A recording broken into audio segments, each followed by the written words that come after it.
Hello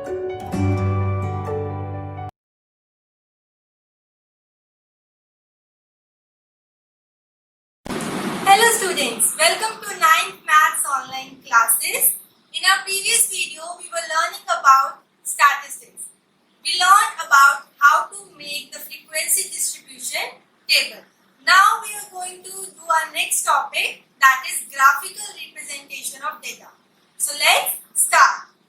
Now our topic is graphical representation of data. That is any data given to us, we will be representing them in the form of graphs or diagrams. Okay, so the first in that is bar graphs. Now what is a bar graph?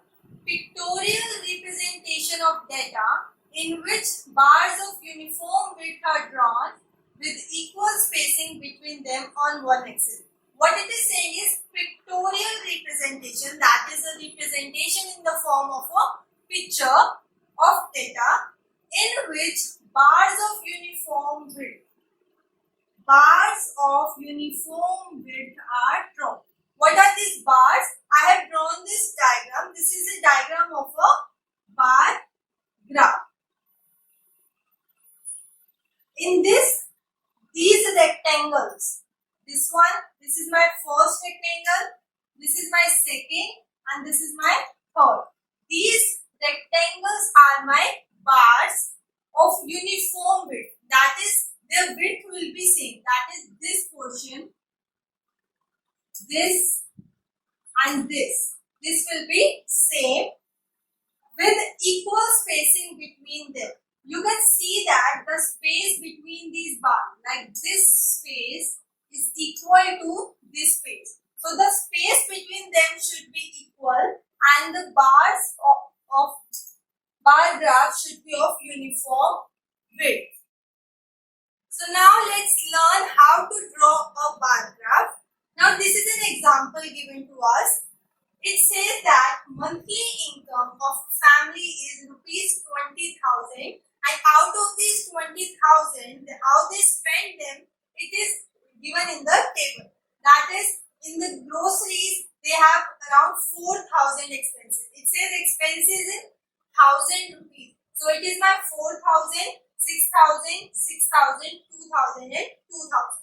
So this is my table given to us and we need to represent it as a bar graph. So for bar graph, I will draw this L-shaped diagram and I will mark it at the equal spacing. These should be marked at equal spacing and these should be marked at equal spacing. That is, the distance between them should be same. Okay. Now the first column is of heads, like on which things there are expenses. So it will come on my x-axis. So it will be my heads. Now secondly, all the numbers will come on the y-axis. So I will have my expenses over here. Okay, now look at these numbers. 2, 2, 6, 6, 4. The numbers are very small, so I am taking them of 1, 2, 3, 4, 5, 6 and 7. Suppose these numbers were like quite big. For example, it was my 24 or 30, 50, 70 and 12. Then suppose the numbers were like these. So I will take these numbers accordingly. Like I can see that they are all in 10. So I can take 10, 20, 30, 40. But the spacing between them should be same. So my question is this right now. So first of all, for grocery, I will have 4. So I will draw a bar at the height of 4. Okay, this is my 4. So at the height of 4, I will draw a bar. Then I will leave some space. And then for these two, I will draw a bar of length 6. So this is my 6. And I will draw these lines. Similarly, again I will leave some space. And then again it is 6. So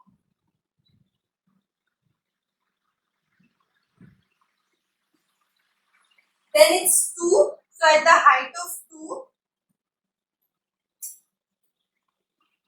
and then again it's 2, so at the height of 2. Okay, so this is how we make a bar graph, but this graph is still incomplete. What I'm going to do, I'm going to write this 46622 at here, so that the reading of the graph becomes easy. Secondly, I will write these names also. Where I am going to write it, I have two options. I can write them here like grocery, rent, education, medicine and fuel. Or I can write them inside the bars also. So I can write them as grocery, rent, education,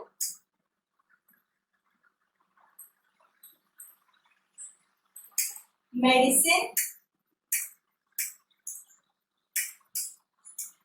and the last one is fuel.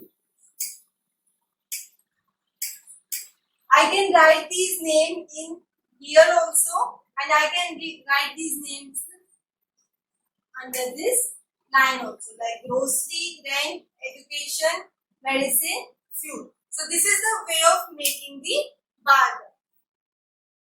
Now coming to our second type of graphical representation, that is histogram. Now what is histogram?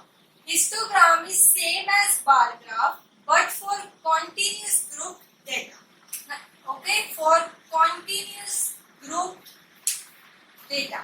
Now what it is saying is that it is same as bar graph because we need to form the bars of equal width in it too, but it is for continuous group data. Now in our previous video we learned about frequency distribution table and we formed two type of table. The first one was for ungrouped data and the second one was for the group data.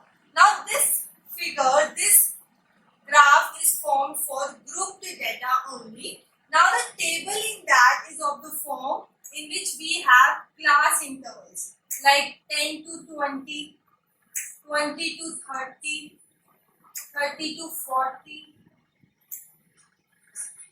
and we have some frequencies like 4, 5, 2, 1. Okay, so we had a table in this form in which we have class intervals. For these class intervals, I can see that the upper limit and the lower limit should be same. The upper limit of the first interval and the lower limit of the second interval is same. The upper limit of second interval and the lower limit of first interval is same, and similarly so on. So in this type of data, we form histogram. Now in histogram, there is no space between the bars. These bars are of same width, but there is no spacing. Same width, but no spacing between bars. This is the property of the histogram. What it is? It is same as bar graph because it has bars in it. It is for continuous group data like this kind of table, and the bars have same width but there is no spacing between them. Now let's learn how to draw a histogram. I am taking an example of a group data. Like the marks are given 10 to 20, 20 to 30, 30 to 40 and 40 to 50, and the frequency is the number of students, that is 7, 13, 18 and 12. So first of all, like a bar graph, I will make a L shape with my x-axis and my y-axis. Now this one will always be my class intervals and this axis will always be my frequency. Also in bar graph, the y-axis was always for the frequency and this one was for the head. So this one, so in this one also, this is for for my class intervals and this is for my frequency. Now I have drawn these marks at equal spacing on x-axis and y-axis also. So first of all, I will see my class intervals. Now this point is my 0. Okay. So my next point will be 10, then 20, 30, 40, 50 and 60. These are my class intervals. Now suppose the intervals were not like this. They were like 15 to 30, 30 to 45. Then I will put those numbers here, but see that the distance between them should be same. That is, here the distance is 10, then 10, 10, 10 and 10. Okay, then I will number them according to the frequency. Now look at the frequency 7, 13, 18 and 12. Maximum value is 18 and it's quite higher. So I will not take 1, 2, 3, 4 to 18. It will be very large number. So I can take 2, 4, 8.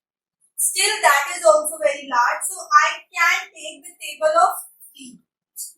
So my graph will be clean and short. So 3, 6, 9, 12, 15, 18 and 21. I can see that these numbers cover all these numbers in between them. That's why I have looked at the largest number. Now for 10 to 20. For 10 to 20, the frequency is 7. I will find 7 here.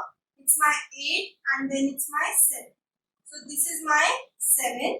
So for 10 to 20, I will draw 7 and I will write it as 7. Then from 20 to 30, it is 30.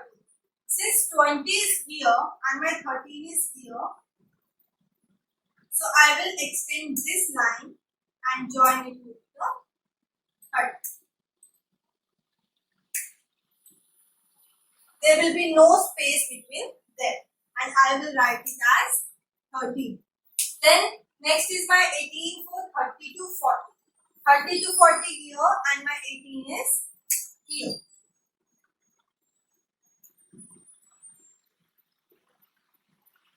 So it will be my 30 to 40 and I will write it as 18. Then for 40 to 50 it is 12. So I will search for 12. It's my here and I will join it with 50. Since the table ends here, so I have no use of this 60. Suppose there was one more 50 to 60. Suppose it was there in the question and it was my 10. Okay, suppose it was 10. So for 60, I will also find this 10 over here and then join it. It will be my 10, my 12. So this is the procedure of making a histogram. Now let's take the special case of a histogram in which the data is grouped but not continuous. What I'm saying is that the upper limit of the first class interval is not equals to the lower limit of the next class interval. So let's take this example. I can see that we have class intervals over here, but this upper limit is not equals to this lower limit. Here it is 34 and here it is 35. Similarly, here is 39 and then 40. So I cannot draw a histogram for this data because the limits are not same. Right? But we can make these limits same by doing what? I will subtract 0.5 from lower limit and add 0.5 to upper limit. I am subtracting and adding this in these. But this is just for this question.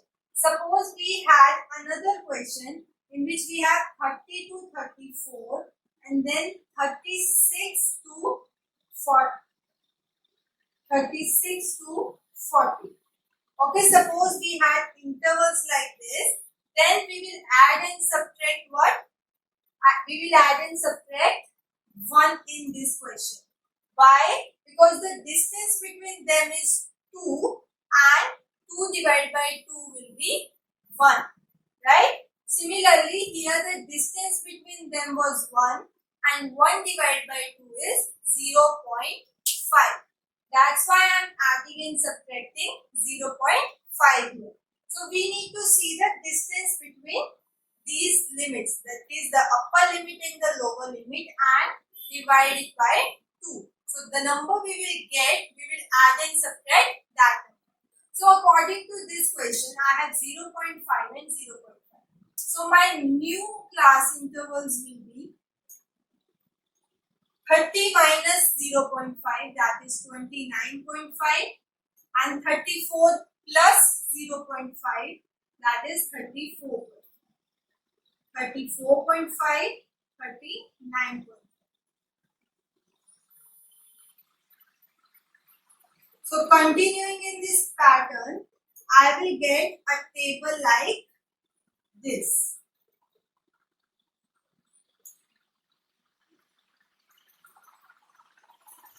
Right? I added 0.5 in this and subtracted 0.5 from the lower limits. Now in histogram, we will draw x-axis and y-axis, this L-shaped diagram. The class intervals on the x-axis, the frequencies on the y-axis, but now my class intervals are these ones. So it will be my 29.5, 34.5, 39.5, 44.5,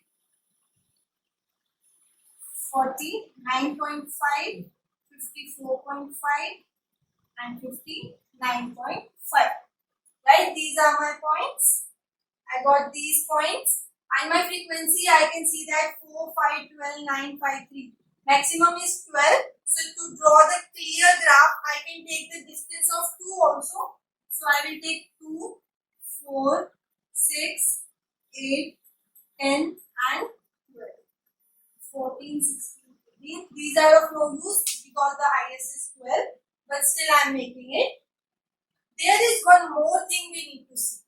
The distance between these intervals is same, but you can see that the distance between 0 and the first one is quite larger. The distance between them should also be same, right? In the previous example, we had 0, 10, 20, 30, 40, 50 like this. So the difference between 0 and 10 was also 10, and 10 to 20 was 10. So the distance was 10 between all of them. But here we have distance of 5, but here the distance is 29.5. So there is one more thing I need to do. I will draw this sign here. This sign is called kink. This sign is called kink. And whenever we have a larger distance between this 0 and the first unit, we will draw a kink. Okay? If the distance is same between all of them, also for the first one, then we don't need to draw it. But if the first distance is quite larger than the other ones, then we need to draw the kink. Okay? Then the procedure is same as the previous example. Like for this interval, we have 3 toys. So I will draw bar here. Then this interval I have 5. So I will draw like this. Then next I have 9. So I will draw it like this. Then for next I have 12. So I will draw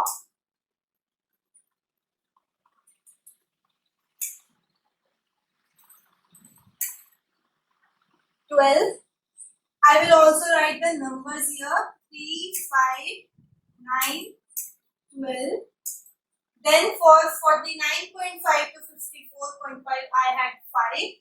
So again I will draw it like this. And then for the next interval I had 4. So I will draw it like this. Okay. So what I did is I looked at the class intervals. They were not continuous, so I made them continuous. By doing what? I saw the difference between the upper and the lower, that was 1, and 1 divided by 2. Okay? Difference between upper and lower,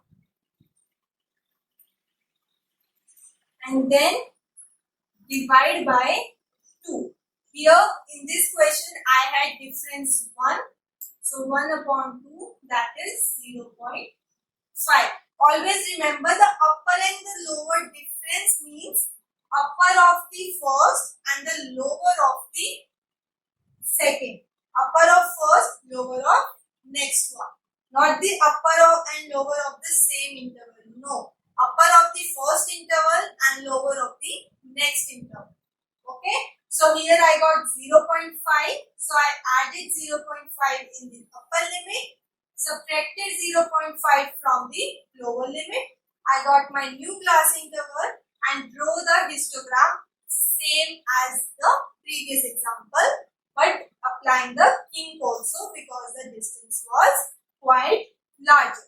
The one thing also remains left in this question, that was writing these headings. So the heading will be weight. It is new class interval, but it represents the weight also.